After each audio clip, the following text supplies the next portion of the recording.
ನೀವೆಲ್ಲ ಓದಿರ್ತೀರ. ಗೌರಿ ಸಿನಿಮಾ ನನ್ನ ಪ್ರೀತಿಯ ಅಕ್ಕನ ಒಂದು ನೆನಪಿಗೆ ಇಟ್ಟಿದ್ದೀನಿ.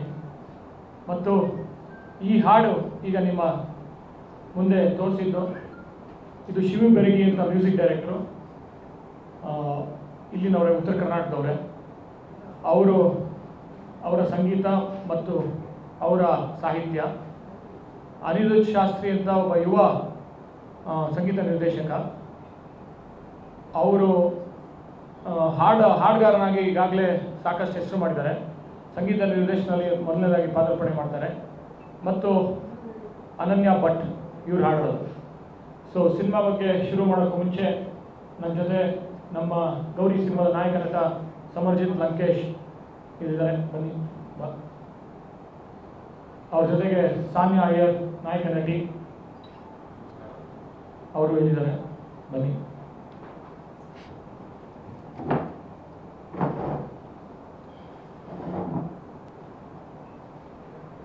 ಸೊ ಗೌರಿ ಸಿನಿಮಾ ಒಂದು ಯುವ ಪ್ರತಿಭೆಗಳ ಜೊತೆಗೆ ಸೇರಿ ದೊಡ್ಡ ದೊಡ್ಡ ನಟರಿದ್ದಾರೆ, ಇಲ್ಲಿ ದೊಡ್ಡ ದೊಡ್ಡ ತಂತ್ರಜ್ಞರಿದ್ದಾರೆ ಮತ್ತು ಪಾದಾರ್ಪಣೆ ಮಾಡ್ತಾರೆ. ಸಮರ್ಜಿತ್ ಲಂಕೇಶ್ ಮತ್ತು ಸಾನಿಯಾ ಅಯ್ಯರ್. ಹಲವಾರು ಯುವ ಪ್ರತಿಭೆಗಳಿಗೆ ಅವಕಾಶ ನೀಡಿದ್ದೀವಿ. ಹಲವಾರು ಯುವ ತಂತ್ರಜ್ಞರಿಗೆ ಅವಕಾಶ ನೀಡಿದ್ದೀವಿ.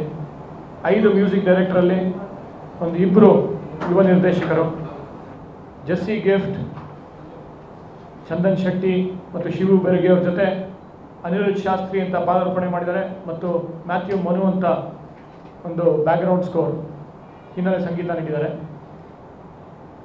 ಹಲವಾರು ದೊಡ್ಡ ನಟರು, ಮಾನ್ಸಿ ಸುಧೀರ್, ಕಾಂತಾರ ಖ್ಯಾತಿಯ ಮಾನ್ಸಿ ಸುಧೀರ್, KGF ಖ್ಯಾತಿಯ ಸಂಪತ್ ಮೈತ್ರಿಯ, ಪ್ರಿಯಾಂಕಾ ಉಪೇಂದ್ರ ಅವರಿದ್ದಾರೆ, ವಸುಂಧರಾ ದಾಸ್ ಇದ್ದಾರೆ, ಅಕುಲ್ ಬಾಲಾಜಿ ಅವರಿದ್ದಾರೆ, ಮುಖ್ಯಮಂತ್ರಿ ಚಂದ್ರು ಅವರಿದ್ದಾರೆ, ಕೈ ಚಂದ್ರು ಅವರಿದ್ದಾರೆ. ಹಲವಾರು ಜನ TV ಕಿರುತೆರೆಯ ಸಾಕಷ್ಟು ಹೆಸರು ಮಾಡುವಂಥ ಚಂದು ಗೌಡ ಇದ್ದಾರೆ, ಯೋಗಿ ಲೂಸ್ ಮಾದ ಯೋಗಿ ಇದ್ದಾರೆ, ಸಂಜನಾ ಆನಂದ್ ಇದ್ದಾರೆ. ಈ ಥರ 70ರಿಂದ 80 ನಟರು ನಟಿಯರ ಒಂದು ತಾರಾಂಗಣದ ಸಿನಿಮಾ. ದೊಡ್ಡ ತಂತ್ರಜ್ಞರ ಒಂದು ಟೀಮ್. ನಾವೆಲ್ಲ ಸೇರಿ ಒಂದು ಒಳ್ಳೆಯ ಸಿನಿಮಾ, ಅಧೂರಿ ಸಿನಿಮಾ, ಒಂದು ಒಳ್ಳೆಯ ಮೆಸೇಜ್ ಇರೋ ಸಿನಿಮಾ, ಯುವ ಪ್ರತಿಭೆಗಳಿಗೆ, ಯುವಕರಿಗೆ ವಿಶೇಷವಾಗಿ ಒಂದು ಸ್ಫೂರ್ತಿ ನೀಡುವ ಸಿನಿಮಾ, ಒಂದು ನಿಜ ಘಟನೆಯನ್ನು ತಗೊಂಡು ಅದರಲ್ಲಿ ಸ್ಫೂರ್ತಿ ಪಡೆದು ಮಾಡಿರೋ ಸಿನಿಮಾ. ಮತ್ತು ಇವತ್ತು ನಿಮ್ಮ ಮುಂದೆ ಧೂಳು ಎಬ್ಸಾವ ಹಾಡನ್ನು ರಿಲೀಸ್ ಮಾಡಿದ್ವಿ, ತೋರಿಸಿದ್ವಿ. ಅದು ಒಂದು ಹುಬ್ಬಳ್ಳಿಯ ಭಾಷೆಯ ಒಂದು ಸಾಹಿತ್ಯ. ಅದು ಬರೆದಿರೋದು ಶಿವು ಬೆರಗಿ, ಸಂಗೀತ ನಿರ್ದೇಶಕರು ಕೂಡ ಅವರೇ, ಮತ್ತು ಹಾಡಿರೋದು ಅನನ್ಯ ಭಟ್ ಮತ್ತು ಅನಿರುದ್ಧ್ ಶಾಸ್ತ್ರಿ. ಸೊ ನೀವು ಈ ಹಿಂದೆ ಹೇಳ್ದಂಗೆ ಟೈಮ್ ಬರುತ್ತೆ ಒಂದು ದೊಡ್ಡ ವೈರಲ್ ಆಗಿದೆ. ಈ ಹಾಡನ್ನು ಸಾಕಷ್ಟು ಜನ ಇಷ್ಟಪಡ್ತಾರೆ, ಸಾಕಷ್ಟು ಜನಕ್ಕೆ ರೀಚ್ ಆಗುತ್ತೆ ಅನ್ನೋದಕ್ಕೆ ಅನುಮಾನನೇ ಇಲ್ಲ. ಯಾಕೆಂದರೆ ಒಂದು ಅದ್ಭುತವಾದ ಹಾಡು, ನನ್ನ ಪ್ರಕಾರ ನಿಮಗೂ ಇಷ್ಟ ಆಗಿದೆ ಅಂದ್ಕೊಂಡಿದ್ದೀನಿ. ಮತ್ತು ಈಗ ಸಾನಿಯಾ ಅಯ್ಯರ್ ಅವರು ಮಾತಾಡ್ತಾರೆ, ಅದಾದ ನಂತರ ಸಮರ್ಜಿತ್ ಮಾತಾಡ್ತಾರೆ. ಯಾಕಂದರೆ ನಾನು ಸಾಕಷ್ಟು ಸಿನಿಮಾ ಬಗ್ಗೆ ಮಾತಾಡಿದ್ದೀನಿ, ಆಗಲೇ ನೀವು ಓದಿರ್ತೀರ. ಆಮೇಲೆ ನೀವು ಸಿನಿಮಾ ಬಗ್ಗೆ ಕೇಳಿದ್ರೆ ಅದ್ರ ಬಗ್ಗೆ ಉತ್ತರ ಕೊಡ್ತೀನಿ. ಸಾನಿಯಾ ಒಂದೆರಡು ಮಾತಾಡಿ. ನಾನು ಮೊದಲನೇ ಬಾರಿ ಹುಬ್ಳಿಗೆ ಬರ್ತಾ ಇರೋದು. ಹುಬ್ಳಿ ಜನತೆ ನನಗೆ ಯಾವಾಗಲೂ ಅಪಾರವಾದ ಪ್ರೀತಿ ಗೌರವವನ್ನು ನೀಡಿದ್ದಾರೆ. ಇವತ್ತು ಅವ್ರನ್ನೆಲ್ಲರೂ ಲೈವ್ ಆಗಿ ಸಂಜೆ ವಿಟ್ನೆಸ್ ಮಾಡ್ತೀನಿ ಅನ್ನೋದು ತುಂಬ ಖುಷಿಯ ವಿಚಾರ ನನಗೆ. ಆ್ಯಂಡ್ ನಮ್ಮ ಗೌರಿ ಮೂವಿಯ 3ನೇ ಹಾಡು ಧೂಳು ಎಬ್ಸಾವ ರಿಲೀಸ್ ಆಗುತ್ತೆ ಸಂಜೆ 5 ಗಂಟೆಗೆ. ಸಂಜನಾ ಆನಂದ್ ಅವರು ಮುದ್ದಾಗಿ ಕಾಣಿಸ್ತಾರೆ. ಆಲ್ರೆಡಿ ಎಸ್ಟಾಬ್ಲಿಷ್ ನಟಿ, ತುಂಬ ಚೆನ್ನಾಗಿ ಡ್ಯಾನ್ಸ್ ಮಾಡಿದ್ದಾರೆ. ಆಬ್ವಿಯಸ್ಲಿ ಸಮರ್ ತುಂಬ ಚೆನ್ನಾಗಿ ನೀವು ಕೂಡ ಡ್ಯಾನ್ಸ್ ಮಾಡಿದ್ದಾರೆ. ಆ್ಯಂಡ್ ಎಸ್ಪೆಷಲಿ ಈ ಸಾಂಗಲ್ಲಿ ಸಮರ್ ಅವರ ಎಕ್ಸ್ಪ್ರೆಷನ್ಸ್ ಮಾತ್ರ ತುಂಬಾ ಚೆನ್ನಾಗಿದೆ. ಏನಂದ್ರೆ ಈ ಸಾಂಗ್ ನಿಮಗೆ ಅಂತಲೇ ಬರ್ದಂಗಿದೆ, ಅಷ್ಟು ಚೆನ್ನಾಗಿ ಎಕ್ಸ್ಪ್ರೆಷನ್ಸ್ ಕೊಟ್ಟಿದ್ದೀರಾ. ಆ್ಯಂಡ್ ಶಿವು ಬೆರಗಿ ಅವರು ತುಂಬ ಅದ್ಭುತವಾಗಿ ಈ ಹಾಡನ್ನ ಬರೆದು ಉತ್ತರ ಕರ್ನಾಟಕ ಶೈಲಿಯಲ್ಲಿ ಅದನ್ನ ಒಂಥರ ಏನಂದ್ರೆ ಮಿರ್ಚಿ ಮಂಡಕ್ಕಿ ಖಾರ ತಿಂದಂಗಿದೆ ಹಾಡು. ಅಷ್ಟು ಅದ್ಭುತವಾಗಿ ಎಲ್ಲ ಮೂಡ್ ಬಂದಿದೆ. ಆ್ಯಂಡ್ ನನ್ನ ಗೆಳತಿ ಅನನ್ಯ ಭಟ್ ತುಂಬ ಆತ್ಮೀಯ, ಅವರು ಕೂಡ ಹಾಡಿದ್ದಾರೆ. ಆ್ಯಂಡ್ ನನ್ನ ಹಳೆಯ ಸ್ನೇಹಿತ ಅನಿರುದ್ಧ್ ಶಾಸ್ತ್ರಿ ಅವರು already is a well established singer. But ನಮ್ಮ ಮೂವಿಯ ಮೂಲಕ ಅವರು ಮ್ಯೂಸಿಕ್ ಡೈರೆಕ್ಟರ್ ಆಗಿ ಕೂಡ ಪದಾರ್ಪಣೆ ಮಾಡ್ತಾರೆ. So all the very best to them. And ನಾನೇನು ಹೇಳಬೇಕು ಅಂದರೆ, ಈ ಮೂವಿ ಗೌರಿ ನನಗೆ ಸಿಕ್ಕಿರೋದೇ ನನ್ನ ದೊಡ್ಡ ಬಯಸದೆ ಬಂದ ಭಾಗ್ಯ ಅಂತಲೇ ಹೇಳ್ಬೋದು. ಯಾಕಂದರೆ ಯಾವಾಗಲೂ ನಾನೇನು ನೋಡ್ತಾ ಇದ್ದೆ ಅಂದರೆ, ಕೆಲವು ಮೂವಿ ಬಗ್ಗೆ ವಿಮರ್ಶೆಗಳನ್ನ ನೀಡೋರು, ಹೆಂಗೆ ಅಂದರೆ ಸುಮ್ಮನೆ ಕೆಲಸಕ್ಕೆ ಅನಿಮಿತ್ತ ಹಾಗೆ ಥರನ ಬೀರೋರು ಅಥವಾ ಹೇಟ್ ಕಮೆಂಟ್ಸ್ಗಳಿರೋದು. ಏನಕ್ಕೆ ಈ ಥರ ಹಿಂಗೆ ಸುಮ್ಮನೆ ನೋಡ್ತಿರೋದೇ ಕೆಲವೊಂದಷ್ಟು ಮೂವಿಗಳನ್ನ ಆ ಥರ ಎಲ್ಲ ತೆಗೆದು ಹಾಕ್ತಿದ್ರು.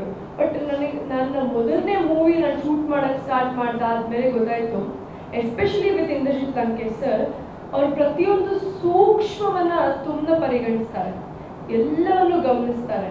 ಕಾಸ್ಟ್ಯೂಮಿಂದ ಹಿಡಿದು ಹೇರ್ ಸ್ಟೈಲ್ವರೆಗೂ, ಹಿಂದೆಗಡೆ ಸೆಟ್ವರೆಗೂ ಪ್ರತಿಯೊಂದನ್ನು ತಾವೇ ಖುದ್ದಾಗಿ ನಿಂತು ನೋಡ್ಕೋತಾರೆ.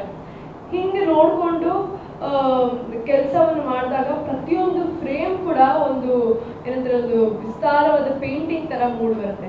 ಇಷ್ಟು ಕಷ್ಟಪಟ್ಟು ಪ್ರತಿಯೊಬ್ಬರು ತೆರೆ ಹಿಂದೆ ಕೆಲಸ ಮಾಡ್ತಿರ್ಬೇಕಾದ್ರೆ ಈ ಕುಂಬಾರನಿಗೆ ವರ್ಷ ದೊಡ್ಡಗೆ ನಿಮಿಷ ಅನ್ನೋ ಹಾಗೆ ಕೆಲವರು ತೆಗೆದು ಹಾಕ್ಬಿಡ್ತಾರೆ ಅನ್ನೋದು ಬೇಜಾರು. ಬಟ್ ಇಷ್ಟು ಚೆನ್ನಾಗಿ ಕೆಲಸ ಮಾಡ್ತೀವಲ್ಲ ಅನ್ನೋ ಒಂದು ಹೆಮ್ಮೆ ನನಗೆ ಈ ಮೂವಿಯಿಂದ ನಿಜವಾಗ್ಲೂ ಸಿಕ್ಕಿದೆ. ಯಾಕಂದರೆ ಸರ್ ನನಗೆ ಇವತ್ತು ದೊಡ್ಡ ಸ್ಫೂರ್ತಿಯಾಗಿದ್ದಾರೆ. ಅವ್ರ ಥರ ನಾನು ಮುಂದೆ ನಿರ್ದೇಶನ ಮಾಡಬೇಕು ಅನ್ನೋ ಆಸೆ ನನಗೂ ಕೂಡ ಇದೆ. ಸೊ ಇವತ್ತು ನಾನು ನಿಮ್ಮ ಮೂವಿಯಿಂದ ನಟನೆಯಲ್ಲಿ ತುಂಬ ಕಲ್ತಿದ್ದೀನಿ. ನನಗೆ ನನ್ನ ಓರೆಕೊರೆಗಳನ್ನೆಲ್ಲ ನೀಟಾಗಿ ತಿದ್ದು ನನಗೆ ಒಂದು ಒಳ್ಳೆ ಏನಂತಾರೆ ಒಂದು ರೆಡ್ ಕಾರ್ಪೆಟ್ ಹಾಸ್ಕೊಟ್ಟಿದ್ದಾರೆ ಸರ್ ಆಲ್ರೆಡಿ. ಇನ್ನು ಮುಂದೆ ನಾನು ಖುದ್ದಾಗಿ ನಾನು ಎಫರ್ಟ್ ಹಾಕಿ ಮುಂದಕ್ಕೆ ಹೋಗಬೇಕು. ಆ್ಯಂಡ್ ಟೈಮ್ ಬರುತ್ತೆ ಹಾಡಿಗೆ ಎಲ್ಲರೂ ಅತಿ ಹೆಚ್ಚು ಪ್ರೀತಿನ ನೀಡಿದ್ದಾರೆ. ಬಟ್ ಇವಾಗ ಧೂಳು ಎಪ್ಸವ ಏನು ಹಾಡಿದೆ ಅದು ಕೂಡ ಅಷ್ಟೇ ಮಟ್ಟಿಗೆ ವೈರಲ್ ಆಗಬೇಕು, ಜನಪ್ರಿಯತೆನ ಗಳಿಸ್ಕೋಬೇಕು ಅನ್ನೋದೇ ನನ್ನ ಆಸೆ ಆಗಿದೆ. And thank you so much. Samar ಬಗ್ಗೆ ಹೇಳಲೇಬೇಕು. ಸಮರ್ ಅಂತಹ ಒಳ್ಳೆ ಕೋಸ್ಟಾರ್ ನನ್ನ ಮೊದಲನೇ ಮೂವಿಲಿ ನಾನು ಎಕ್ಸ್ಪೆಕ್ಟ್ ಮಾಡೋಕ್ಕೆ ಸಾಧ್ಯನೇ ಆಗ್ತಿರಲಿಲ್ಲ. ಯಾಕಂದರೆ ಅಷ್ಟು ಅನುಭವಿ ತಂತ್ರಜ್ಞರಿದ್ದಾರೆ, ತಾರಾಗಣ ಅಷ್ಟು ಎಲ್ಲರೂ ತುಂಬ ಮೂವೀಸ್ಗಳನ್ನ ಮಾಡ್ಕೊಂಡು ಬಂದವರೇ ಇದ್ದಾರೆ. ಬಟ್ ಸಮರ್ದು ನಂದು ಮೊದಲನೇ ಮೂವಿ ಆಗಿರೋದ್ರಿಂದ ಸಮರ್ಗೆ ಯಾವುದೇ ತರಹದ ಏನಂತಾರೆ ಹೆಡ್ ವೇಟ್ ಇರಲಿಲ್ಲ. ಅಥವಾ ನಾನು ದಿಗ್ಗಜರ ಕುಟುಂಬದಿಂದ ಬರ್ತೀನಿ, ನಮ್ಮ ಅಪ್ಪ ನಮ್ಮ ತಾತ ಎಲ್ಲ ದೊಡ್ಡ ಮಟ್ಟದಲ್ಲಿ ಹೆಸರು ಮಾಡಿದ್ದಾರೆ ಅನ್ನೋ ಒಂದೇ ಒಂದು ಏನಂತಾರೆ ಒಂದು ಆಟಿಟ್ಯೂಡ್ ಕೂಡ ಇರಲಿಲ್ಲ. ಸೊ ನನ್ನ ಮೊದಲನೇ ಮೂವಿ ಅವ್ರ ಜೊತೆ ಮಾಡೋದಕ್ಕೆ ನನಗೆ ತುಂಬ ಸುಲಭ ಆಯಿತು. ಇಬ್ಬರದು ಆ್ಯಕ್ಟಿಂಗ್ ವರ್ಕ್ಶಾಪ್ಸ್ ಆಗಿರಲಿ ಅಥವಾ ನಾವು ಹೆಂಗೆ ಒಬ್ರ ಜೊತೆ ಮಾತಾಡಿಕೊಂಡು ಸೀನ್ಸ್ಗಳನ್ನ ಮಾಡ್ತಾ ಇದ್ವಿ, ಪ್ರತಿಯೊಂದು ತುಂಬ ಅದ್ಭುತವಾಗಿ ಮೂಡ್ ಬಂದಿದೆ. ಅತಿ ಶೀಘ್ರದಲ್ಲಿ ಮೂವಿ ನಿಮ್ಮ ಮುಂದೆ ಬರಲಿದೆ. ನೀವು ನೋಡಿ ಅಷ್ಟೇ ಪ್ರೀತಿ ಪ್ರೋತ್ಸಾಹ ನೀಡಿದ್ರೆ ನಮ್ಗೆ ಅಷ್ಟೇ ಸಾಕು. Thank you. ಇವತ್ತು ನಮ್ಮ ಸಿನಿಮಾಗೆ ಈ ಧೂಳೆಪ್ಸವ ಹಾಡು ರಿಲೀಸ್ ಮಾಡ್ತಾ ಇರೋಕ್ಕೆ ನೀವೆಲ್ಲ ಬಂದರೆ ತುಂಬ ಖುಷಿ ಆಗ್ತಾ ಇದೆ. ಅದೇ ಸಾನಿ ಅವ್ರ ಜೊತೆ ಈ ಸಿನಿಮಾದಲ್ಲಿ ಕೆಲಸ ಮಾಡಿದ್ದು ನಿಜವಾಗ್ಲೂ ತುಂಬ ಖುಷಿ ಆಗ್ತಾ ಇದೆ. ನಮ್ಮ ಅಪ್ಪಾಜಿಯವ್ರ ಜೊತೆ ನಾನು ಮೊದಲನೇ ಸಿನಿಮಾ ಮಾಡ್ತಾ ಇದ್ದೀನಿ, ನಿಜವಾಗ್ಲೂ ಹೇಳೋಕ್ಕಾಗ್ತಿರೋಷ್ಟು ಖುಷಿ ಆಗ್ತಾ ಇದೆ. ನಾನು ಮಾತ್ರ ಅಲ್ಲ, ಇಡೀ ತಂಡ ತುಂಬ ಕಷ್ಟಪಟ್ಟು ಮಾಡಿರುವಂಥ ಸಿನಿಮಾ. ಈ ಸಿನಿಮಾದಲ್ಲಿ ಒಳ್ಳೆ ಫೈಟ್ಸ್ ಇದೆ, ಡ್ಯಾನ್ಸು, ಸಾಂಗ್ಸು, ಸಂಗೀತ. ಈ ಸಾಂಗ್ ಬರೆದಿರೋ ಶಿವ ಬರ್ಗಿಯವರು, ಆಮೇಲೆ ಅನಿರುದ್ಧ್ ಶಾಸ್ತ್ರಿ ಹಾಗೂ ಅನನ್ಯ ಭಟ್ ಅವರು ಹಾಡಿರೋದು ಅದ್ಭುತವಾಗಿ ಬಂದಿದೆ. ಅದೇ ಥರ ಎನರ್ಜಿ ಮ್ಯಾಚ್ ಮಾಡೋಕ್ಕೆ ನಾನು ಡ್ಯಾನ್ಸ್ ಮಾಡಿದ್ದೀನಿ ಸಂಜನಾ ಆನಂದ್ ಅವ್ರ ಜೊತೆ. ಆದರೆ ತುಂಬ ಕಷ್ಟಪಟ್ಟು ಮಾಡಿರುವಂಥ ಈ ಹಾಡಿದ್ದು ತುಂಬ ಪ್ರಾಕ್ಟೀಸು ರಿಹರ್ಸಲ್ ಎಲ್ಲ ತೊಗೊಂಡು ಆ ಸಾಂಗ್ ಎಷ್ಟು ಎನರ್ಜಿ ಕೊಟ್ಟಿದೆಯೋ ಅದೇ ಎನರ್ಜಿ ನಾನು ತೋರಿಸಿ ಸ್ಕ್ರೀನ್ ಮೇಲೆ ನಿಮ್ಮೆಲ್ಲನೂ ಆ ಥರ ಡ್ಯಾನ್ಸ್ ಮಾಡಿಸ್ಬೇಕು ಅಂತ ಆಸೆ ಇಟ್ಕೊಂಡಿದ್ದೆ. ಸೊ ದಯವಿಟ್ಟು ಬಂದು ನಮ್ಮ ಸಿನಿಮಾಗೆ ಸಪೋರ್ಟ್ ಮಾಡಿ, ನಮ್ಮಂಥ ಹೊಸ ಕಲಾವಿದರಿಗೆ ಬಂದು ಸಿನಿಮಾಲಿ ಥಿಯೇಟ್ರಲ್ಲಿ ನೋಡಿ ಅಂತ ಕೇಳ್ಕೊತೀನಿ. ಇದೆಲ್ಲ ಬಂದಿರೋಕ್ಕೆ ತುಂಬ ಖುಷಿ ಆಯಿತು. ಜುಲೈ ತಿಂಗಳಲ್ಲಿ ರಿಲೀಸ್ ಮಾಡ್ತಾ ಇದ್ದೀವಿ. ಈಗ ವಾಪಸ್ ಬೆಂಗಳೂರಿಗೆ ಹೋಗಿ ಅದನ್ನೇ ಪ್ಲ್ಯಾನ್ ಮಾಡಬೇಕು. ಸಾಕಷ್ಟು ಈಗಾಗಲೇ ಹಿಟ್ಟಾಗಿರುವಂಥ ಟೈಮ್ ಬರುತ್ತೆ ಮತ್ತು ಧೂಳು ಎಪ್ಸವನು ನನ್ನ ಒಂದು ವೈಯಕ್ತಿಕವಾಗಿ ನನ್ನ ತುಂಬ ಹತ್ತಿರವಾದ ಹಾಡು, ಇಷ್ಟವಾದ ಹಾಡು. ಸೊ ಸಿನಿಮಾ ರೆಡಿಯಾಗಿದೆ, ಕಂಪ್ಲೀಟಾಗಿ ಫಿಲ್ಮ್ ರೆಡಿ ಇದೆ ರಿಲೀಸ್ಗೆ.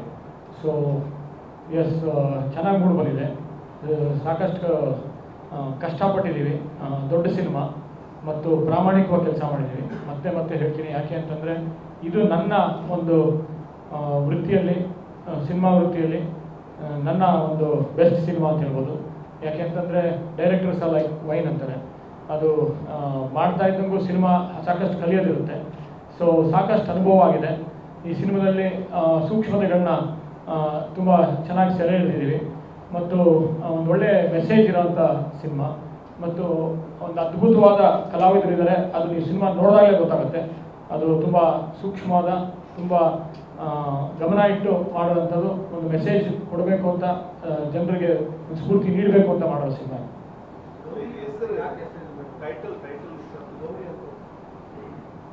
ಗೌರಿ ನಮ್ಮ ಅಕ್ಕ ಅಷ್ಟೇ ಅಲ್ಲ, ನಮ್ಮ ತಾಯಿನೂ ಆಗಿದ್ಲು. ನಾನು ಯಾಕೆ ಇದನ್ನ ಮತ್ತೆ ಮತ್ತೆ ಹೇಳ್ತೀನಿ ಅಂತಂದರೆ, ನಿಮಗೆಲ್ಲ ಗೊತ್ತಿರೋಂಗೆ ನಮ್ಮಪ್ಪ ಯಾವುದೇ ಗೋಲ್ಡನ್ ಸ್ಪೂನ್ ಇಟ್ಕೊಂಡು ಯಾವುದೇ ಒಂದು ದೊಡ್ಡ ಕುಟುಂಬದಲ್ಲಿ ಬೆಳೆದವರಲ್ಲ. ಒಂದು ಕೊಡಗಳ್ಳಿ ಅಂತ ಒಂದು ಹಳ್ಳಿಯಿಂದ ಬಂದು ಲೆಕ್ಚರರ್ ಆಗಿ, ಮೇಸ್ಟ್ರ್ ಒಂದು ಕೆಲಸನ ಅವ್ರಿಗಾಗಲಿಲ್ಲ. ಯಾಕೆ ಅಂತಂದರೆ ಒಂದು ಕ್ರಿಯಾಶೀಲತೆ ಮನುಷ್ಯನಿಗೆ ಹೇಳಿದ್ದೇ ಪಾಠ ಪ್ರತಿ ವರ್ಷ ಹೇಳ್ತಾ ಇರಬೇಕು, ವಿದ್ಯಾರ್ಥಿಗಳು ಮಾತ್ರ ಚೇಂಜ್ ಆಗ್ತಾ ಇರ್ತಾರೆ. ಸೊ ಅದು ಅವರಿಗೆ ಖುಷಿ ಕೊಡೋಂಥ ವೃತ್ತಿ ಅಲ್ಲ, ಜೀವನ ನಡೆಸಬೇಕು ಅಂತ ವೃತ್ತಿ ಇತ್ತು. ರಿಸೈನ್ ಮಾಡಿ ಸಿನಿಮಾಗಳು ತೆಗೆದ್ರು. ಪಲ್ಲವಿ ಅಂತ ಸಿನಿಮಾ ತೆಗೆದಾಗ ರಾಷ್ಟ್ರೀಯ ಪ್ರಶಸ್ತಿ ಬಂತು. ಇಲ್ಲಿ ನಿರೂಪಕಿ ಮೊದಲನೇ ಡೈರೆಕ್ಟರ್ ಅವರು. ನನಗೆ ಗೊತ್ತಿರೋಂಗೆ ಮೊದಲನೇ ಸಿನಿಮಾದಲ್ಲೇ ಇವತ್ತಿಗೂ ಕನ್ನಡದಲ್ಲಿ ಒಂದು ಸ್ವರ್ಣ ಕಮಲ ಯಾರಿಗೂ ಬಂದಿಲ್ಲ. ಸೊ ಅದು ಕರ್ನಾಟಕದಿಂದ. ಸೊ ಪಿ ಲಂಕೇಶ್ ಅವರು ಆ ಥರ ಒಂದು ಸಾಧನೆ ಮಾಡಿದ್ರು. ಆದರೆ ಆ ಸಾಧನೆಯ ಮಧ್ಯ ಆರ್ಥಿಕವಾಗಿ ನಮಗೆ ಅಷ್ಟು ಕೈ ಹಿಡಿಲಿಲ್ಲ ಸಿನಿಮಾಗಳು.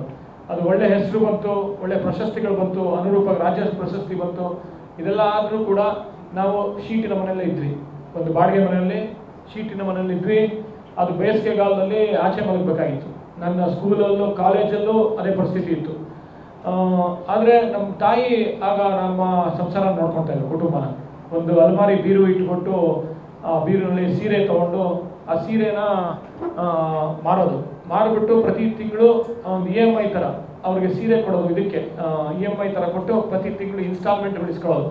ಆ ಥರ ಮಾಡಿ ದೊಡ್ಡ ಬಿಸ್ನೆಸ್ ವುಮನ್ ಆಗ್ಬಿಟ್ಟು ಅದು ಒಂದು ಬೀರು 2 ಬೀರು ಆಯಿತು. ಆ 2 ಬೀರುವಿಂದ ಒಂದು ಅಂಗಡಿ ಶುರು ಮಾಡಿದ್ರು. ಆ ಅಂಗಡಿ ಶುರು ಮಾಡಿ 2 ಅಂಗಡಿ ಮಾಡಿದ್ರು. ಅದೆಲ್ಲ ದೊಡ್ಡ ಯಶಸ್ವಿ ಮಹಿಳೆಯ ಕತೆ. ತುಂಬ ಸ್ಟ್ರಾಂಗ್ ವುಮೆನ್ ನಮ್ಮಮ್ಮ. ಆ ಟೈಮಲ್ಲಿ ನಮ್ಮ ತಂದೆ ನೋಡ್ಕೊಂಡಿದ್ದೆ ಅವರು. ಆಗ ಯಾಕೆಂತಂದರೆ ರಿಸೈನ್ ಮಾಡಿದ್ರು ಲೆಕ್ಚರಿಂದ. ಸಿನಿಮಾಗಳು ಅವ್ರಿಗೆ ಸಾಕಷ್ಟು ಆರ್ಥಿಕವಾಗಿ ಸಹಾಯ ಮಾಡಲಿಲ್ಲ. ಮತ್ತು ಪತ್ರಿಕೆ ಮಾಡೋ ತನಕನೂ 80ರ ತನಕನೂ ಕಷ್ಟ ದಿನಗಳು. ಆ ಸಮಯದಲ್ಲಿ ಅವರು ತಂದೆನೂ ಬ್ಯುಸಿ ಇದ್ದರು, ತಾಯಿನೂ ಕೆಲಸದಲ್ಲಿ ಮುಳುಗಿದ್ರು. ಆ ಗೌರಿನೇ ನೋಡ್ಕೊಂಡಿದ್ದು. ಗೌರಿನೇ ನನ್ನನ್ನು ಶಾಲೆಯಿಂದ ಬಂದಾಗ ಊಟ ಮಾಡಿಸ್ಕೊಡ್ತಾ ಇದ್ದು, ನಾನು ಹೋಮ್ವರ್ಕ್ ಮಾಡಿದ್ದು ಮತ್ತು ನನ್ನ ಡ್ರಾಯಿಂಗ್ಗಳೂ ಅವಳೇ ಮಾಡ್ತಾಯಿದ್ದು. ನನ್ನ ಎಕ್ಸಾಮ್ಗಳೆಲ್ಲ ನಾನು ಪಾಸ್ ಆಗಿದ್ದೆ ಡ್ರಾಯಿಂಗಲ್ಲಿ, ಚಿತ್ರ ಬರೆಸೋದ್ರಲ್ಲಿ ಅವಳೇ ಬರೀತಾ ಇದ್ದು, ನಾನು ಬರೀತಾ ಇರಲಿಲ್ಲ. ಸೊ ಈ ಥರ ಎಲ್ಲ ನೋಡ್ಕೊಂಡ್ಳು ನನ್ನ. ಸೊ ಅವಳು ಒಂದು ತಾಯಿಯ ರೂಪದಲ್ಲಿ ನಾನು ನೋಡ್ತಾ ಇದ್ದೆ ಅವಳನ್ನ, ಬರೀ ಅಕ್ಕನ ರೂಪದಲ್ಲ. ಯಾಕಂದ್ರೆ ನಾನು ಬೆಳೆಸಿದ್ದೆ ಅವಳು. ಸೊ ಅವಳ ಮೇಲಿರೋ ಪ್ರೀತಿಯಿಂದ ಆ ಹೆಸರಿಟ್ಟಿದ್ದೇನೆ ಹೊರತು ಇದು ಗೌರಿಯ ಆತ್ಮಕಥೆ ಅಲ್ಲ, ಗೌರಿ ಒಂದು ಕಥೆ ಅಲ್ಲ, ಇದು ಗೌರಿಯ ಸಿದ್ಧಾಂತದ ಕಥೆ ಅಲ್ಲ. ಸೊ ಅವಳ ಮೇಲಿರೋ ಪ್ರೀತಿಯಿಂದ ಇಟ್ಟಿದ್ದೀನಿ ಅಷ್ಟೇ. ಅವಳನ್ನು ಮತ್ತೆ ಜನರು ನೆನಪಿಸ್ಕೊಳ್ಳಿ. ಅವಳ ಒಂದು ಸ್ನೇಹಜೀವಿ ಇದ್ಲು, ಒಂದು ಯಾರ ಜೊತೆನೂ ವೈರುಧ್ಯ ಇಟ್ಕೊಂಡಿರಲಿಲ್ಲ, ವೈರಿಗಳ ಜೊತೆನೂ ಚೆನ್ನಾಗಿ ಮಾತಾಡ್ತಾ ಇದ್ಲು. ಆ ಸಿದ್ಧಾಂತದ ವೈರಿಗಳು ಅಷ್ಟೇ, ಇನ್ಯಾವುದೋ ವೈರಿ ಇರಲಿಲ್ಲ ಅವಳಿಗೆ. ಸೊ ಆ ಥರ ಒಂದು ನಮ್ಮ ಅಕ್ಕನ್ನ ಅನಿರೀಕ್ಷಿತವಾಗಿ ಸಾವನ್ನು ನೋಡಬೇಕಾಗಿತ್ತು. ಆ ಪ್ರೀತಿಯಿಂದ ಇಟ್ಟಿದ್ದೀನಿ. ಅವಳ ಮೇಲಿರೋ ಒಂದು ಅಭಿಮಾನಕ್ಕೋಸ್ಕರ ಇಟ್ಟಿದ್ದೀನಿ ಒಬ್ಬ ತಮ್ಮನಾಗಿ. ಮತ್ತು ಜನರಿಗೆ ಮತ್ತು ಯುವಕರಿಗೆ ಒಂದು ಮತ್ತೆ ಅವಳನ್ನು ನೆನಪಿಸಿ, ಅವಳ ನೆನಪಿನಲ್ಲಿ ಒಂದು ಗೌರಿ ಅಂತ ಇಟ್ಟಿದ್ದೀನಿ ಅಷ್ಟೇ ಹೊರತು ಇನ್ನೇನು ಅದಕ್ಕೆ ಸಂಬಂಧ ಇಲ್ಲ.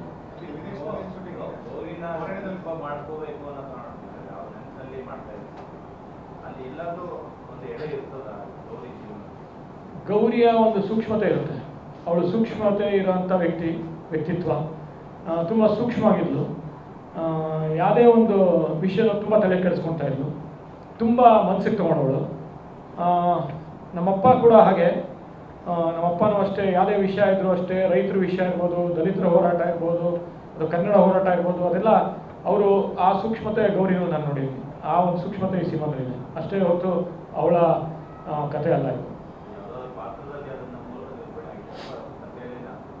ಇಲ್ಲ, ಅವಳಿಗೆ ಆದ ಒಂದು ಹಾಡನ್ನು ಡೆಡಿಕೇಟ್ ಮಾಡಿದ್ದೀನಿ. ಆ ಸಾಹಿತ್ಯ ಅವಳಿಗೋಸ್ಕರ.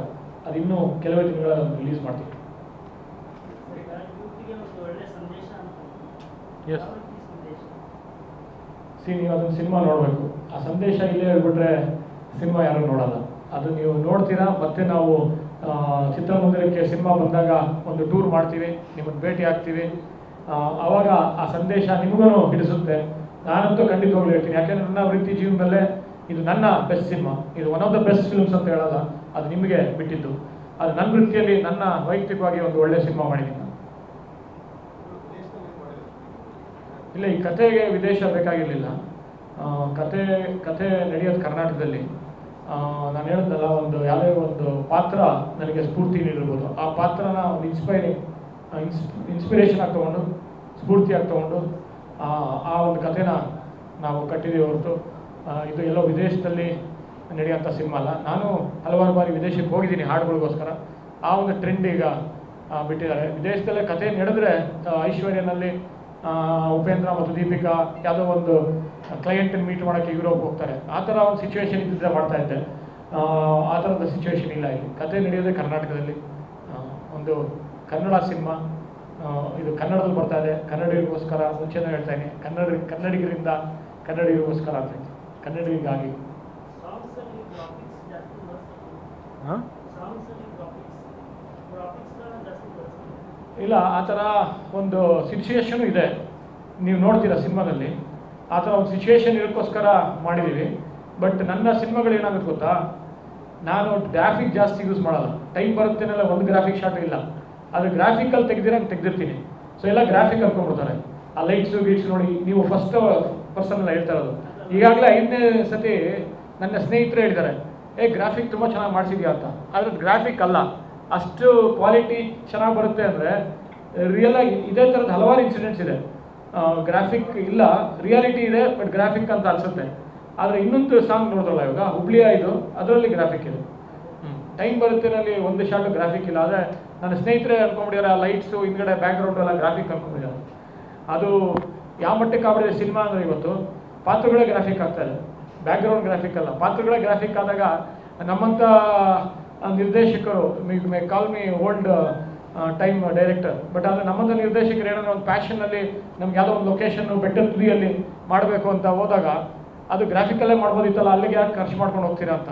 ಆದರೆ ಅಲ್ಲಿ ಸಿಗೋಂಥ ಮಜಾ, ಅಲ್ಲೊಂದು ಶಾರ್ಟ್ ತೆಗಿಯೋಂಥ ಮಜಾ ಇದೆಯಲ್ಲ, ನಮಗೆ ಆ ಒಂದು ಏನಂತಾರೆ ದೊಡ್ಡ ಸ್ಫೂರ್ತಿ ನೀಡುತ್ತೆ ಆ ಒಂದು ಶಾರ್ಟ್ ಮತ್ತೆ ಸ್ಕ್ರೀನಲ್ಲಿ ನೋಡಿದಾಗ. ಆ ಥರದ್ದೊಂದು ಗೂಸ್ ಬಂಪ್ಸ್ ಅಂತಾರಲ್ಲ ಇಂಗ್ಲೀಷಲ್ಲಿ, ಆ ಥರ you get goose bumps out of the short as a director also, ಅದು ಪ್ರೇಕ್ಷಕನೂ ಅಷ್ಟೇ. ಸೊ ಆ ರೀತಿಯಲ್ಲಿ ಒಂದು ನಮಗೆ ಖುಷಿ ಕೊಡುತ್ತೆ, ಸಂತೋಷ ಕೊಡುತ್ತೆ ರಿಯಲ್ ಆಗಿ ತೆಗೆದ್ರೆ. ಇವಾಗ ಸುಲಭ ಆಗ್ಬಿಟ್ಟಿದೆ, ಎಲ್ಲ ಗ್ರಾಫಿಕ್ ಮಾಡ್ಬೋದು. ಪ್ರಾಣಿಗಳಾಗಲಿ, ಬ್ಯಾಕ್ಗ್ರೌಂಡ್ ಆಗಲಿ, ಪಾತ್ರಗಳಾಗಲಿ ಎಲ್ಲ ಗ್ರಾಫಿಕ್ ಇರುತ್ತೆ. ಅದು ನನಗೆ ಅಷ್ಟು ಇಷ್ಟ ಇಲ್ಲ. ಆತ್ಮೀಯರು ತಮ್ಮ ಜೊತೆನೂ ನೀವು ಡೈರೆಕ್ಟರ್ ಮಾಡಿದ್ರೆ ಸಿನಿಮಾ ದರ್ಶನ್ ಅವರಿಗೂ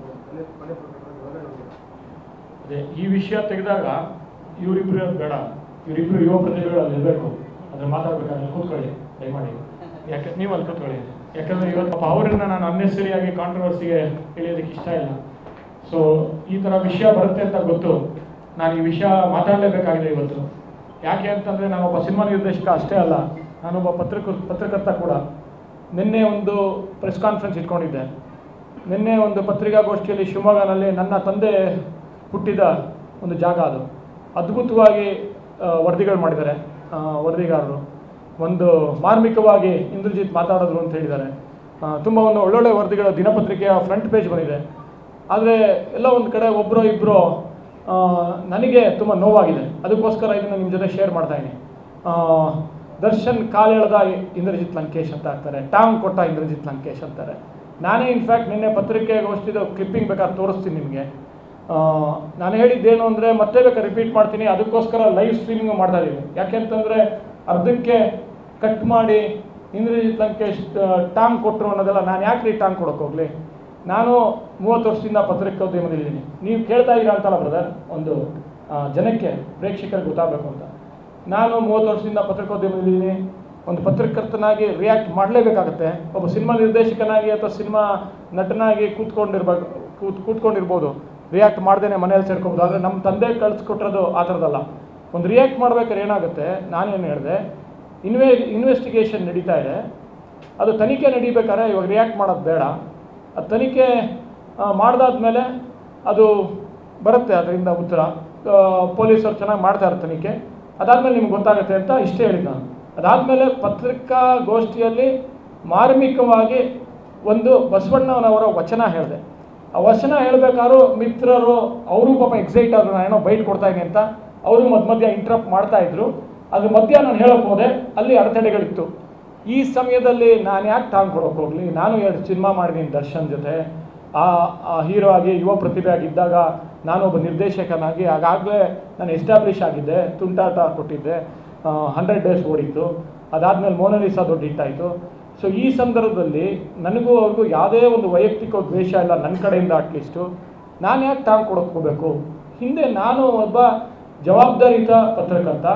ಯಾವುದೋ ಒಂದು ಸಮಾಜದಲ್ಲಿ ಒಂದು ಘಟನೆ ಆದಾಗ ಅದ್ರ ಬಗ್ಗೆ ವಿಷಯ ಎತ್ತಬೇಕಾಗತ್ತೆ ಹೊರತು, ಇಲ್ಲ ಅಂತಂದರೆ ನಾನು ಒಬ್ಬ ಪತ್ರಕರ್ತನಾಗಿ ಹೇಳೋದಕ್ಕೆ ಸರಿನೇ ಇರೋದಿಲ್ಲ, ನನಗೆ ಅರ್ಥನೇ ಇರೋದಿಲ್ಲ ಪತ್ರಕರ್ತ ಅಂತ ಕರ್ಕೊಳ್ಳೋದಕ್ಕೆ. ಅಲ್ಲಿ ಯಾರಿಗೋ ಒಂದು ಅನ್ಯಾಯ ಆದಾಗ ನಾನು ಧ್ವನಿ ಎತ್ತಿದೆ. ಅದು ಮಾತಲ್ಲಿ ಮಾತು ಬೆಳೀತು.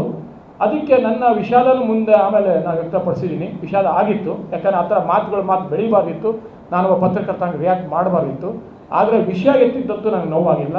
ಆ ವಿಷಯ ಎತ್ತಿದಾಗ ಒಂದು ಮಾತು ಹೇಳಿದೆ ನಾನು. ಏನು ಮಾತು ಹೇಳಿದೆ ಅಂದರೆ, ಮುಂದೆ ಅನಾಹುತ ಆಗುತ್ತೆ, ಅದಕ್ಕೋಸ್ಕರ ಅವರು ಒಳ್ಳೆಯದಕ್ಕೋಸ್ಕರ ಇದು ಹೇಳ್ತಾ ಇದ್ದೀನಿ ಅಂತ ಹೇಳಿದೆ ಹೊರತು ಅದಲ್ಲ. ಅದೇನಾರ ಒಬ್ಬ ಸ್ನೇಹಿತನಾಗೋ ಅಥವಾ ಒಬ್ಬ ಸಹನಟನಾಗೋ ಅದನ್ನು ಕೇಳಿದರೆ ಇವತ್ತು ಈ ಥರ ಒಂದು ಅನಾಹುತ ಆಗ್ತಾ ಇರಲಿಲ್ಲ. ಅದು ನೋಡಿ ಇವತ್ತು ಈ ಥರ ಅನಾಹುತ ಆಗಿದೆ. ಆದರೂ ಕೂಡ ಇವತ್ತು ಹೇಳ್ತಾ ಇದ್ದೀನಿ, ಇನ್ವೆಸ್ಟಿಗೇಷನ್ ನಡೀತಾ ಇದೆ, ಅದರಿಂದ ಪ್ರತಿಕ್ರಿಯೆ ಹೊರಗೆ ಬರುತ್ತೆ. ಅದು ಯಾವ ಥರ ಬರುತ್ತೆ ಅಂತ ನೋಡ್ಬಿಟ್ಟು ರಿಯಾಕ್ಟ್ ಮಾಡ್ತೀನಿ. ಯಾಕೆಂದರೆ ಇನ್ನೂ ಇನ್ವೆಸ್ಟಿಗೇಷನು ತನಿಖೆ ನಡೀತಾ ಇದೆ, ದಿನಕ್ಕೂ ಕ್ಷಣಕ್ಕೂ ಬದಲಾಗ್ತಾ ಇದೆ. ಅಥವಾ ವಿಷಯಗಳು ನೀವು ನೋಡಿದರೆ ಯಾವ ಥರ ಬದಲಾಗುತ್ತೆ ಮುಂದೆ ಅಂತ. ಈ ಥರ ಸಂದರ್ಭದಲ್ಲಿ ನಾನು ಯಾಕೆ ಟಾಂಗ್ ಕೊಡೋಕೆ ಹೋಗಬೇಕು? ಟಾಂಗ್ ಕೊಡೋಕ್ಕೆ ನನಗೇನಿದೆ ಅವ್ರ ಜೊತೆ ವೈಯಕ್ತಿಕ ದ್ವೇಷ ಆಗಲಿ. ಒಂದು ಸಮಾಜದಲ್ಲಿ ಏನಾರ ಒಂದು ತೊಂದರೆ ಆದಾಗ ಅದನ್ನು ನಾವು ಪತ್ರಕರ್ತರಾಗಿ ಜವಾಬ್ದಾರಿಯುತವಾಗಿ ನಮ್ಮ ಲಂಕೇಶ್ ಹೇಳ್ಕೊಡಿರೋದು, ಅದು ಹೇಳಬೇಕು ಜನಕ್ಕೆ ಅಂತ. ಯಾವುದೇ ಒಂದು ನವಲ್ಗೊಂದು ಗಲಾಟೆ ಆದಾಗ ನಮ್ಮ ತಂದೆ ಬರೀ ರಿಪೋರ್ಟ್ ಮಾಡಲಿಲ್ಲ, ರಿಪೋರ್ಟ್ ಜೊತೆಗೆ ರೈತರ ಸಮಸ್ಯೆಗೋಸ್ಕರ ಬಂದು ಅಲ್ಲಿ ರೈತರ ಜೊತೆ ಕೂತ್ಕೊಂಡು ಗೋಲಿಬಾರ್ ಆದಾಗ ಒಂದು ಹೋರಾಟ ಮಾಡೋದು. ಪತ್ರಕರ್ತರ ಜವಾಬ್ದಾರಿ ಅದು, ಹೋರಾಟ ಮಾಡಿ ಅವ್ರಿಗೆ ನ್ಯಾಯ ಒದಗಿಸೋದು. ಬರೀ ಲೇಖನದಲ್ಲೇ ಸೀಮಿತವಾಗಬಾರ್ದು ಹೊರತು ಆ ಥರ ನಾವು ಬೆಳೆದಿರೋದು ಅವ್ರ ತಂದೆ ಲಂಕೇಶ್ ಅವರ ಒಂದು ಗರಡಿಯಲ್ಲಿ. ಸೊ ಈ ಥರ ಬೆಳೆದಾಗ ನನಗೂ 2 ಗಂಡು ಮಕ್ಕಳಿದ್ದಾರೆ, ನನಗೂ ಜವಾಬ್ದಾರಿ ಇದೆ. ಆಮೇಲೆ ನನ್ನ ಸಮರ್ಜಿತ್ ಲಂಕೇಶ್ ಡೆಬ್ಯೂ ಮಾಡಬೇಕಾದ್ರೆ ವಿಜಯಲಕ್ಷ್ಮಿ ಅವರು ಪಾಪ ಹಾರೈಸಿದ್ದಾರೆ. ಇವತ್ತಿನ ಒಂದು ದಿನ ನಿಮ್ಮ ಮಾಧ್ಯಮದ ಮೂಲಕ ಹೇಳ್ತೀನಿ, ಅವರ ವಿಜಯಲಕ್ಷ್ಮಿಗಿರಲಿ ಪಾಪ ಅವ್ರ ಮಗನಿಗಿರಲಿ ಭಗವಂತ ಶಕ್ತಿ ಕೊಡಲಿ. ಈ ಸಂದರ್ಭದಲ್ಲಿ ಅದು ಯಾರು ಅನ್ಯಾಯ ಮಾಡಿದಾರೋ ಇದೇ ಸಂದರ್ಭದಲ್ಲಿ ಹೇಳ್ತೀನಿ, ಒಬ್ಬ ಮಹಿಳೆ ಪಾಪ ಗರ್ಭಿಣಿ ಆಗಿದ್ದಾಳೆ, ಅವ್ರ ಗಂಡನ ಕಳ್ಕೊಂಡಿದ್ದಾರೆ, ಅವ್ರಿಗೆ ನ್ಯಾಯ ಒದಗಿಸ್ಕೊಡಿ, ಅವ್ರಿಗೆ ಅನ್ಯಾಯ ಆಗಿದೆ, ಅವ್ರಿಗೆ ಅನ್ಯಾಯ ಆಗಬಾರ್ದು. ಕೆಲವು ದಿನಗಳಲ್ಲಿ ಬೇಕಾದ್ರೆ ನಾನು ಹೋಗಿ ಅವ್ರನ್ನ ಭೇಟಿ ಮಾಡ್ತೀನಿ. ಅವ್ರಿಗೆ ಅನ್ಯಾಯ ಆದಾಗ ಇಲ್ಲೇ ನಾರ್ತ್ ಕರ್ನಾಟಕದಲ್ಲಿ ದಾನಮ್ಮ ರೇಪ್ ಆಗಿ ತೀರೋದಾಗ ನಾನೇ ಬಂದು ಅವ್ರಿಗೆ ಸಾಂತ್ವನ ಅಷ್ಟೇ ಇರಲಿಲ್ಲ, ಆರ್ಥಿಕವಾಗಿ ಸಹಾಯ ಮಾಡಿದೆ. ಈ ಥರ ಸಂದರ್ಭದಲ್ಲಿ ಈ ಸಾಮಾಜಿಕ ಜಾಲತಾಣ ಅದ್ಭುತವಾದ ಒಂದು ಮಾಧ್ಯಮ. ನಮ್ಮ ಪತ್ರಕರ್ತರಲ್ಲಿ ಇರೋಂಥ ಧ್ವನಿ ಜನರಿಗೆ ಕೊಡ್ತು ಆ ಶಕ್ತಿನ. ಆ ಮಾಧ್ಯಮ ಅದ್ಭುತವಾಗಿ ಉಪಯೋಗಿಸ್ಕೋಬೇಕು ಇವತ್ತು. ಅದನ್ನು ಬಿಟ್ಟು ಯಾವುದೋ ಒಂದು ಸೂಳೆ ಮಗ ಅಂತೆ, ಇನ್ನೇನೋ ಮಗ ಅಂತೆ, ಈ ಥರ ಕೆಟ್ಟ ಪದ ಈ ವೇದಿಕೆ ಮೇಲೆ ಮಾತಾಡಬಾರ್ದು. ಈ ಥರದೆಲ್ಲ ಉಪಯೋಗಿಸ್ಕೊಂಡಾಗ ಅಲ್ಲಿ ದರ್ಶನ್ ಆಗಲಿ ವಿಜಯಲಕ್ಷ್ಮಿ ಆಗಲಿ ಯಾವತ್ತೂ ರಿಯಾಕ್ಟ್ ಮಾಡಿಲ್ಲ ಇದ್ರ ಬಗ್ಗೆ. ಇಲ್ಲಿ ಯಾರೋ ಕಿಡಿಗೇಡಿಗಳು ರಿಯಾಕ್ಟ್ ಮಾಡಿಕೊಂಡು ಆ ಸಾಮಾಜಿಕ ಜಾಲತಾಣದ ಬಗ್ಗೆ ಇವತ್ತಿನ ಈ ವೇದಿಕೆಯಲ್ಲಿ ಹೇಳ್ತೀನಿ, ಸರ್ಕಾರ ಒಂದು ಸ್ವಲ್ಪ ಅದ್ರ ಬಗ್ಗೆ ಜವಾಬ್ದಾರಿಯುತವಾಗಿ ರಿಯಾಕ್ಟ್ ಮಾಡಬೇಕು. ಸುಮ್ಮನೆ ಕೂತ್ಕೊಂಡು ನೋಡ್ತಾ ಇರೋದಲ್ಲ, ಅದಕ್ಕೆ ಆ್ಯಕ್ಷನ್ ತಗೋಬೇಕು. ಈ ಹಿಂದೆನೂ ಈ ಥರ ನನ್ನ ವಿರುದ್ಧ ತೇಜೋದಯ ಮಾಡಿದಾಗ ಒಬ್ಬನ ಅರೆಸ್ಟ್ ಮಾಡಿಸಿದ್ದೆ. ಅವ್ರ ಅಪ್ಪ ಅಮ್ಮ ಬಂದು ಪಾಪ ನನ್ನ ಕಾಲು ಹಿಡ್ಕೊಳ್ತಾ ಇದ್ರು. ಆವಾಗ ನಾನು ಅವ್ರ ಅಪ್ಪ ಅಮ್ಮಂಗೋಸ್ಕರ ಅವ್ರ ಕಣ್ಣಲ್ಲಿ ನೀರು ನೋಡಿಬಿಟ್ಟು ಪಾಪ ಅವ್ನ ಬುದ್ಧಿವಾದ ಹೇಳ್ಬಿಟ್ಟು ಬಿಟ್ವಿ. ಸೊ ಈ ಥರ ಸಂದರ್ಭ ಇದ್ದಾಗ ನಾನು ಯಾಕೆ ಟಾಂಗ್ ಕೊಡಲಿ, ನನಗೇನು ಕೆಲಸ ಇದೆ, ನಾನು ನನ್ನ ನಿರ್ದೇಶನದಲ್ಲಿ ಖುಷಿಯಾಗಿದ್ದೀನಿ, ನನ್ನ ಪತ್ರಿಕೋದ್ಯಮದಲ್ಲಿ ಖುಷಿಯಾಗಿದ್ದೀನಿ ಅಂತ ಹೇಳೋಕ್ಕೆ ಇಷ್ಟಪಡ್ತೀನಿ. ಇದಾದ ಮೇಲೆ ಮತ್ತೆ ಇದ್ರ ಬಗ್ಗೆ ವಿಷಯ ಸಮಾಜದಲ್ಲಿ ಏನಾದ್ರು ಅನ್ಯಾಯ ಆದರೆ ನಾನು ತೆಗಿತಾನೆ ಇರ್ತೀನಿ. ನೀವು ನೋಡಿದ್ದೀರ, ನಾನು ಧೈರ್ಯವಾಗಿ ಮಾತಾಡಿದ್ದೀನಿ. ಯಾವುದೇ ಇಂಡಸ್ಟ್ರಿಯವ್ರು ಮಾತಾಡಿದಾಗ ಡ್ರಗ್ ವಿಷಯ ಮಾತಾಡಿದ್ದೀನಿ, ಯಾರಿಗೂ ಧೈರ್ಯ ಆಗಿದೆ ಅವ್ರು ಬಂದಾಗ. ಮಕ್ಕಳುಗಳು ಸಫರ್ ಮಾಡ್ತಾಯಿದ್ರು ಅವತ್ತು, ಅವ್ರಿಗೋಸ್ಕರ ಬಂದೆ ಆಚೆ ಧೈರ್ಯವಾಗಿ ಬಂದು ಮುಂದೆ ಅವತ್ತು ಒಂದು ಸ್ವಲ್ಪ ನ್ಯಾಯಯುತವಾಗಿ ಜನರಿಗೊಂದು ಅವೇರ್ನೆಸ್ ಕ್ರಿಯೇಟ್ ಆಗಂಗೆ ರಿಯಾಕ್ಟ್ ಮಾಡಿದ್ವಿ. ಇವತ್ತು ಹಲವಾರು ಯುವಕರಿಗೆ ಅದ್ರ ಪರಿಣಾಮ ಗೊತ್ತಾಗಿ ಒಂದು ಸ್ವಲ್ಪ ಭಯ ಹುಟ್ಟಿದೆ, ಇವಾಗ ತಗೊಂಡ್ರೆ ತಪ್ಪೋದು ಅಂತ. ಈ ಥರ ಸಂದರ್ಭದಲ್ಲಿ ನಾನು ಯಾಕೆ ಟ್ಯಾಗ್ ಕೊಡಬೇಕು, ನನಗೇನು ಅದಕ್ಕೆ ಅವಶ್ಯಕತೆ ಇದೆ, ನನಗೆ ಯಾಕೆ ಅದು ಬೇಕಾಗಿದೆ. ಅದೇ ಸಂದರ್ಭದಲ್ಲಿ ಕೊನೆಯಾಗಿ ಮತ್ತೆ ಹೇಳ್ತೀನಿ, ಇವತ್ತು ವಿಜಯಲಕ್ಷ್ಮಿ ಅವ್ರಿಗೆ ಪಾಪ ಅವರ ಮಗನಿಗೆ ಶಕ್ತಿ ನೀಡಲಿ. ನನಗೂ ಮಕ್ಕಳಿದ್ದಾರೆ, ಸೊ ಈ ಸಂದರ್ಭದಲ್ಲಿ ವಿಜಯಲಕ್ಷ್ಮಿ ಪಾಪ ನನ್ನ ಮಗನಿಗೆ ಹಾರೈಸಿದ್ರು ಸಿನಿಮಾದಲ್ಲಿ. ಅವ್ರ ಮಗ ಏನೇನು ವಾಟ್ ಈಸ್ ಗೋಯಿಂಗ್ ಥ್ರೂ ಅಂತ ನನಗೆ ಅನಿಸುತ್ತೆ.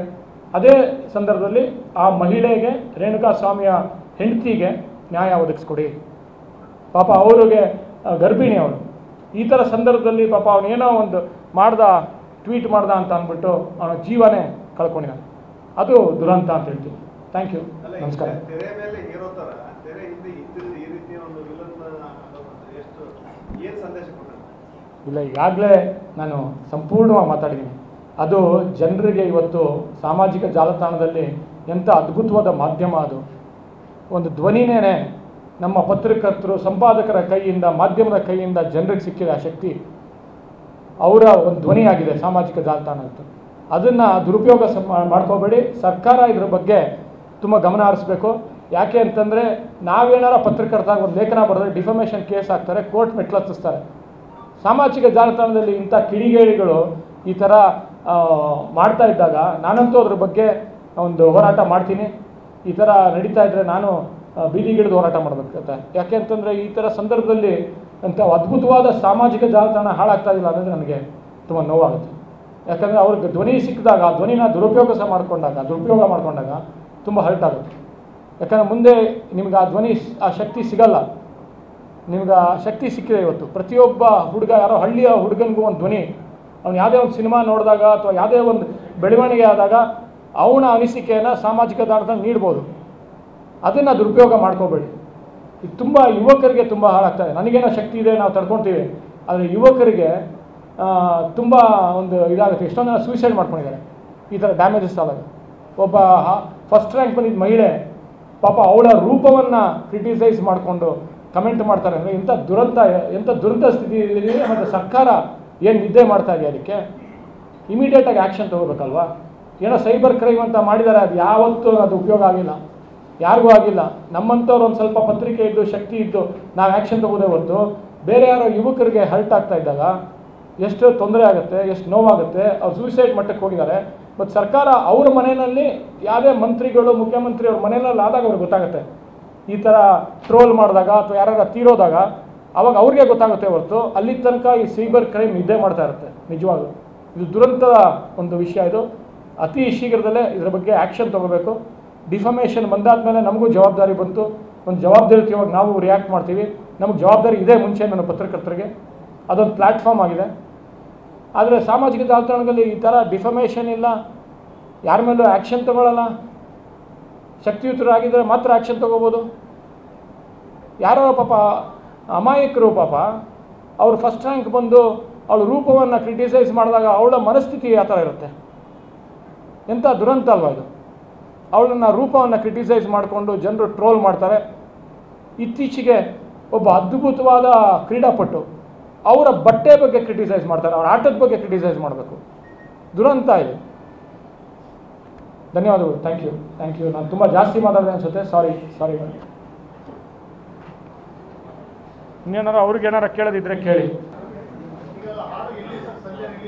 ಹಾಂ, ಇವತ್ತು ನಿಮಗೆ ಸಮಯ ಇದ್ದರೆ ದಯಮಾಡಿ ಬನ್ನಿ.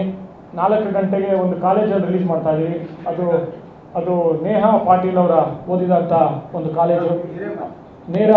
ನೇಹಾ ಹಿರೇಮಠ್ ಅವರು ಓದಿದಂಥ ಕಾಲೇಜು. ಅಲ್ಲಿ ಅವರ ಹೆಸರಲ್ಲಿ ಒಂದು ಗಿಡವನ್ನು ನೆಡ್ತಾ ಇದ್ದೀವಿ. ಅದಾದ ನಂತರ ಒಂದು ಮಾಲಲ್ಲಿ ಮತ್ತೆ ಒಂದು ರೆಡ್ FM ಅವ್ರ ಜೊತೆ ಟೈಅಪ್ ಆಗಿ ಅವ್ರ ಜೊತೆ ಒಂದು ಈ ಸಾಂಗನ್ನು ಜನರಿಗೆ, ಹುಬ್ಬಳ್ಳಿಯ ಜನತೆಗೆ ನೀಡ್ತಾ ಇದ್ದೀವಿ. ನಿಮಗೆ ಸಮಯ ಇದ್ದರೆ ದಯಮಾಡಿ ಬನ್ನಿ. ನಾನು ಸ್ವಲ್ಪ ಸಮಯ ಕಳೆಯೋಣ ಜೊತೆಗೆ. ತುಂಬ ದಿನ ಆದಮೇಲೆ ಸಿಕ್ಕಿದ್ದೀರ. ಹೋದ ಸತಿ ಬಂದಾಗ ನಾನು ದಾನಮ್ಮ ಒಂದು ಸತ್ತಾಗಿ ಬಂದಿದ್ದೆ, ಪಾಪ ಅವ್ರು ತೀರೋದಾಗ ಬಂದಿದ್ದೆ. ಅದಾದ ನಂತರ ನೀವೆಲ್ಲ ಸಿಕ್ಕಿರಲಿಲ್ಲ. ತುಂಬ ಇಲ್ಲಿ ಬಂದು ನಮ್ಮ ಜೊತೆ ಈ ಸಮಯ ಕಳೆದಿದ್ದಕ್ಕೆ ಮತ್ತು ತುಂಬ ಕಾಮಾಗಿ ಪ್ರಶ್ನೆಗಳು ಕೇಳಿ ಮತ್ತು ಕೇಳಿಸ್ಕೊಂಡಿದ್ದಕ್ಕೆ ನನ್ನ ಉತ್ತರ. ಧನ್ಯವಾದಗಳು. Thank you very much. Thank you.